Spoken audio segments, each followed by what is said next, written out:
पहले योगी ने किया प्रधानमंत्री बनने से इनकार, फिर संघ मुख्यालय पहुंच गए पीएम नरेंद्र मोदी। तो क्या अब देश के प्रधानमंत्री नहीं बनेंगे योगी?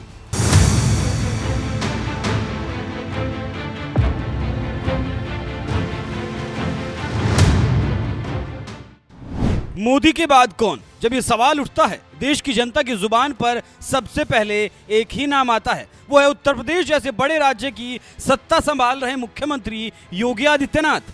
मुझे योगी जी इतने पसंद है मेरे फैमिली में कि मैं चाहता हूँ एक भगवान है, राम का रूप है वो, और वो रावण की जैसा जो लोग हैं उनको खत्म करने में आए हुए हैं वो।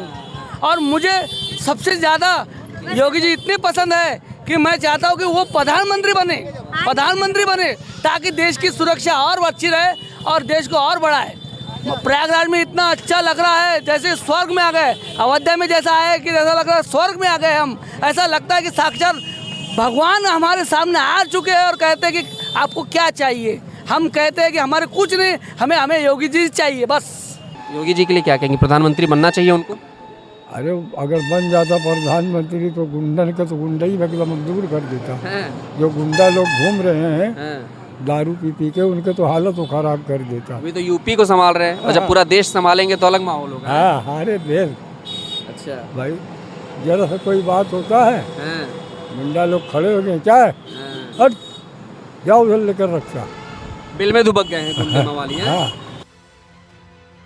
हिंदू हो या मुस्लिम, हर जाति हर धर्म के लोग चाहते हैं कि मोदी के बाद सीएम योगी ही प्रधानमंत्री बने और देश की सत्ता संभाले। लेकिन लगता है अभी फिलहाल कुछ साल और सीएम योगी को प्रधानमंत्री के पद तक पहुंचने के लिए इंतजार करना पड़ सकता है, क्योंकि 30 मार्च को जैसे ही प्रधानमंत्री नरेंद्र मोदी ने पहली बार नागपुर स्थित संघ मुख्यालय में कदम रखा, एक बार फिर प्रधानमंत्री पद को लेकर देश में चर्चा छिड़ गई। यहां तक कि शिवसेना यूबीटी के प्रवक्ता संजय राउत ने तो यहां तक दावा कर दिया कि पीएम मोदी इस साल 75 साल के होने जा रहे हैं, लिहाजा अपने रिटायरमेंट प्लान के बारे में चर्चा करने के लिए संघ के मुख्यालय गए थे। प्रधानमंत्री नरेंद्र मोदी का उत्तराधिकारी महाराष्ट्र से होगा और राष्ट्रीय स्वयंसेवक संघ इस पर फैसला करेगा। संजय राउत ने जैसे ही महाराष्ट्र का नाम लिया, तुरंत चर्चा शुरू हो गई कि वो नेता नितिन गडकरी ही हो सकते हैं जिन्हें आरएसएस पीएम मोदी का उत्तराधिकारी बनाएगा, क्योंकि नितिन गडकरी ही वो नेता हैं जो महाराष्ट्र से आते हैं और पीएम मोदी के उत्तराधिकारी को लेकर योगी, अमित शाह जैसे नेताओं के बाद सबसे ज्यादा चर्चा उन्हीं के नाम को लेकर होती रही है। लेकिन संजय राउत का यह दावा ज्यादा दिन तक नहीं टिक पाया। पीएम मोदी के साथ संघ मुख्यालय में मौजूद रहे महाराष्ट्र के मुख्यमंत्री देवेंद्र फडणवीस ने ही उनके दावे की हवा निकाल दी और मुगलों की याद दिलाते हुए जवाब दे दिया। हमारी संस्कृति में जब पिता जीवित हो तो उत्तराधिकार के बारे में बात करना अनुचित है। ये मुगल संस्कृति है और इस पर चर्चा करने का भी समय नहीं आया है। 2029 में भारत नरेंद्र मोदी को फिर से प्रधानमंत्री के रूप में देखेगा। उनके उत्तराधिकारी की तलाश करने की कोई आवश्यकता नहीं है, वो हमारे नेता हैं और पद पर बने रहेंगे। सीएम देवेंद्र फडणवीस के इस बयान से एक बात तो साफ हो गई कि फिलहाल पीएम मोदी अभी कहीं नहीं जाने वाले। साल 2029 का चुनाव भी बीजेपी नरेंद्र मोदी के चेहरे पर ही लड़ेगी। तो वहीं इस कयास पर भी पूरी तरह से विराम लग गया कि 75 साल पूरे होने के बाद पीएम मोदी राजनीति से संन्यास ले लेंगे और 2029 का लोकसभा चुनाव बीजेपी योगी आदित्यनाथ के चेहरे पर लड़ेगी। वैसे आपको एक और बता दें कि खुद सीएम योगी भी लगता है प्रधानमंत्री का पद नहीं संभालना चाहते। इसीलिए कुछ ही दिनों पहले के इंटरव्यू में खुद सीएम योगी ने इस मसले पर चुप्पी तोड़ते हुए कहा था कि मैं राज्य का मुख्यमंत्री हूं, पार्टी ने मुझे उत्तर प्रदेश के लोगों के लिए यहाँ रखा है और राजनीति मेरे लिए पूर्णकालिक काम नहीं है। फिलहाल हम यहाँ काम कर रहे हैं, लेकिन असल में मैं एक योगी हूँ। जब तक हम यहाँ हैं हम काम कर रहे हैं, इसकी भी एक समय सीमा होगी।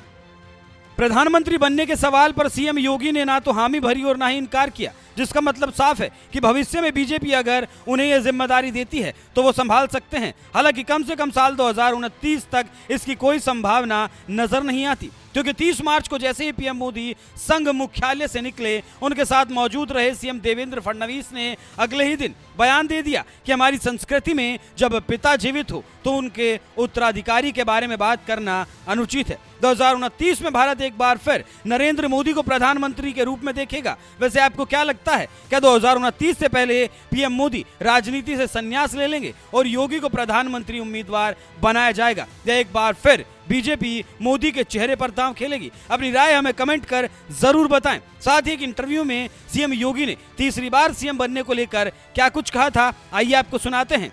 मुख्यमंत्री जी, उत्तर प्रदेश में लगातार 2 टर्म से आप चीफ मिनिस्टर रहे हैं और ये अपने आप में एक उपलब्धि है, उत्तर प्रदेश में कभी हुआ नहीं, और आप लॉन्गेस्ट सर्विंग चीफ मिनिस्टर भी हैं।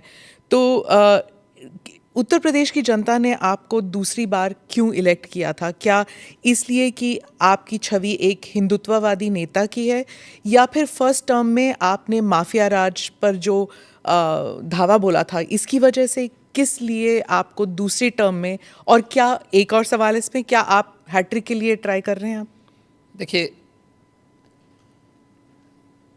मैं रहा नहीं हूँ, मैं वर्तमान में भी चीफ मिनिस्टर हूँ और पिछले 8 वर्ष के अंदर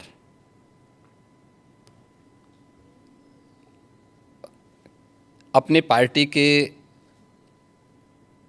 नेतृत्व के कारण, पार्टी के और सहयोगी दलों के सभी नेताओं के सहयोग के कारण, भारतीय जनता पार्टी के एक कार्यकर्ता और अन्य सहयोगी संगठनों के सहयोग से जनता जनार्दन का जो आशीर्वाद हमें प्राप्त हुआ है, तो ये हमारी सरकार को पहली बार यह अवसर मिला है कि आज़ादी के बाद कोई मुख्यमंत्री 5 वर्षों तक लगातार काम करे और फिर से वह 2/3 मेजॉरिटी के साथ गवर्नमेंट बना ले। ये फर्स्ट टाइम हुआ था और यह भी उपलब्धि हमारे साथ जुड़ी थी। और पिछले 8 वर्ष से तो हम यहाँ सेवा कर ही रहे हैं, तो सेवा, सुरक्षा और सुशासन का जो मॉडल हमारी पार्टी का था, उसको प्रभावी ढंग से उत्तर प्रदेश में लागू करने के कारण आज जनता जनार्दन का व्यापक आशीर्वाद भारतीय जनता पार्टी के साथ में है, हमारे साथ में है। और लोकतंत्र में जनता जनार्दन का आशीर्वाद जिसके साथ में होगा वह सरकार में आएगा। तो ये SSS तो ट्रिपल टाइम सरकार, तो SSS तो उसी का उदाहरण है। तो फिर तीसरी बार के लिए भी आप कोशिश करेंगे? मैं कोशिश नहीं करूंगा, हमारी पार्टी कोशिश करेगी। पर चीफ मिनिस्टर तो आप ही बनेंगे ना? नहीं, मैं क्यों बन सकता हूँ? भारतीय जनता पार्टी का कोई भी कार्यकर्ता बन सकता है। मुख्यमंत्री जी, आपने रोग हटाने की बात की, लेकिन कभी कभी ऐसा लगता है आप रोग ही हटाने की बात कर रहे हैं, क्योंकि जो बुलडोज़र चला है, आज नागपुर में चला है, यहाँ पर भी कोर्ट भी कहता है कि ये बुलडोज़र जस्टिस बंद होना चाहिए, लेकिन कोई बंद नहीं कर रहा। आज भी नागपुर में चला है, तो ये जब बुलडोज़र जस्टिस जब मना किया है फिर भी चल रहा है। देखो, जो न्याय मानते होंगे उनके लिए न्याय होता है। जो स्वयं न्याय को, कानून को अपने हाथों में लेते हैं, तो बहुत बार कानून के दायरे में रह करके उनको सबक भी सिखाया जाता है। जो जैसे समझेगा उसको उसी भाषा में समझाना चाहिए। आप मुझे बताइए, कोई हिंसक बनकर के प्रहार करने के लिए आ जाए हमारे सामने और हम उसके सामने गिड़गिड़ाएं? ये नहीं। अगर वो हिंसक बन के आया तो उसको पहले उसकी हिंसा का प्रतिकार तो वहाँ पे करना पड़ेगा ना। आप कानून के दायरे की बात कर रहे हैं, फिर आपने कहा कि संभल पे आ रही हूँ मैं, आपने कहा कि संभल में 65 कुछ तीर्थ स्थल हैं, 64 और 18 की पहचान हो गई है। योगी जी अब बढ़ गए 54 तक पहुँच गई है। आप कितनी जगह खोदेंगे? कितने मस्जिद? जितने भी होंगे सब ढूंढेंगे, जितने भी होंगे सब ढूंढेंगे, सब निकालेंगे और दुनिया को बोलेंगे कि भगवान ने जिसको आंखें दी हैं वो आके देखो तो क्या हुआ था संभल में। देखिए, संभल एक सच्चाई है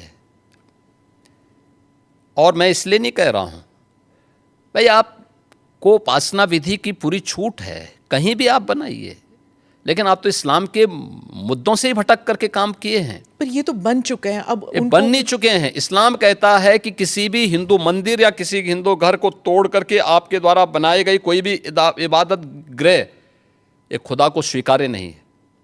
क्यों आपने बनाई? आप तो इस्लाम के विरुद्ध आचरण कर रहे हैं। पर आप तो कानून के दायरे में हम रहकर काम कानून कर- के दायरे में रह के ये सब काम कर रहे हैं। अगर कानून के दायरे में रह रहे हैं तो फिर आप मथुरा की बात क्यों उठा रहे हैं? मथुरा क्योंकि की वो बात तो- क्यों नहीं उठानी? मथुरा श्री कृष्ण की जन्मभूमि नहीं है क्या? पर वो तो अब कोर्ट में है ना। कोर्ट का ही आदेश पालन कर रहे हैं ना, तो अब तक तो वहाँ बहुत कुछ हो गया होता।